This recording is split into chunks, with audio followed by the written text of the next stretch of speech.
Admiral Vexithara stood on the bridge of his flagship, the Eternal Dominion, watching the human fleet approach through the viewport. His forearms gestured dismissively at the tactical display, where the smaller human vessels appeared as mere specks against his massive dreadnoughts.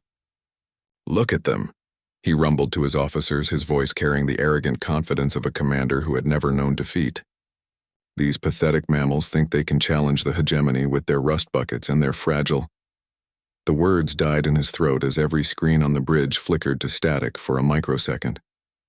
When the displays came back online, they showed something impossible. Half his fleet had simply vanished. Commander Zaltok, his second-in-command, frantically worked the sensor array. "Admiral, I'm detecting massive energy signatures, but the readings make no sense. It's as if space itself is—" Another flicker. Another dozen ships gone. Vexthara's confidence cracked like ice under pressure. "Report, what weapon are they using?" The human fleet hadn't moved. They hung in space like predators waiting for the perfect moment to strike. No energy weapons fired, no missiles launched, no visible attack of any kind. Yet ship after ship from the hegemony fleet simply ceased to exist. On the communications array, a transmission crackled to life. The voice was calm, almost conversational, distinctly human. "Admiral Vexithara, this is Captain Sarah Chen of the UES Defiance. You were saying something about fragile bodies." The Admiral's four eyes narrowed. "Human trickery. Your illusions won't save you when we glass your worlds."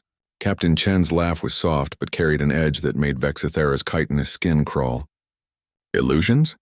Admiral, what you're witnessing is the fundamental difference between our species. You see, when you've spent millennia building bigger ships, thicker armor, and more powerful shields, you forget that sometimes the most dangerous weapons are the ones you can't see." Another flicker. The Eternal Dominion shuddered as something passed through its shields like they weren't even there. Vexithara watched in horror as sections of his ship's hull began to separate at the molecular level, creating perfectly spherical holes that exposed decks to the vacuum of space. "You call our bodies fragile," Chen continued, her voice now coming from the ship's internal speakers. "But you never bothered to learn why we're so fascinated by the quantum realm. While your species was building monuments to your own strength, we were learning to manipulate matter at its most fundamental level." Zaltok's voice was barely a whisper. "Sir, the humans, they're not in those ships." Vexthara spun around. "What do you mean?" "The vessels are unmanned, Admiral. But the quantum signatures, they're everywhere. In our systems, in our hulls, in our—" Zaltok's eyes widened in realization. "They're inside our bodies." The truth hit Vexithara like a physical blow. The humans hadn't brought a fleet to fight them, they'd brought a delivery system. Millions of microscopic machines, smaller than atoms, programmed with one simple directive: disassemble. "You see, Admiral," Chen's voice was now coming from inside his own head, transmitted by nanomachines that had crossed the barrier between ships and infiltrated every living being in the hegemony fleet. "Our fragile bodies taught us something your species never learned. We understood that true strength isn't about being the biggest or the toughest. It's about being adaptable. It's about being clever." Vexthara felt his foreheart skip beats as the nanomachines began their work. Not to kill, that would have been crude and quick. Instead, they were rewriting his neural pathways, making him experience every sensation his victims had felt during his decades of conquest. The fear, the helplessness, the knowledge that death was coming and there was nothing that could stop it. "We spent centuries fighting diseases you've never heard of," Chen continued.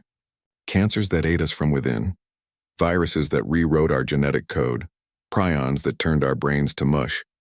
Every plague, every pandemic, every biological horror taught us more about manipulating life at its most basic level." The Admiral tried to speak, but found his vocal cords no longer responded to his commands. Around him, his crew stood frozen, their faces showing the same dawning horror as they realized their fate. "You conquered 17 species, Admiral. You boasted about your superior evolution as you glassed their worlds.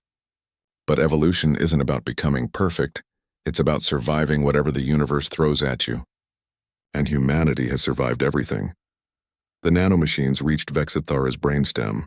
In his final moments of consciousness, he understood the true horror of what the humans had unleashed. This wasn't a weapon, it was justice served at the cellular level. Every act of cruelty, every moment of suffering he had inflicted, was being returned to him with compound interest. "The fragile bodies you mocked are gone, Admiral." Chen's voice followed him into the darkness. What stands before you now is what we became when we learned to transcend flesh itself. The Eternal Dominion drifted silently through space, its crew still alive but forever changed. When they returned to hegemony space, they carried a message that would echo through the galaxy. Humanity had evolved beyond the need for bodies that could be broken. They had become something far more terrifying, an idea that could think, adapt, and exact justice at the quantum level. The war was over before it had truly begun. Admiral Vexathara never did finish his sentence about fragile bodies. Neither did anyone who heard the recording of his final transmission, because the nanomachines had one more gift for the galaxy: the complete genetic and technological knowledge of every species humanity had ever encountered. The age of conquest through brute force had ended. The age of transcendence had begun.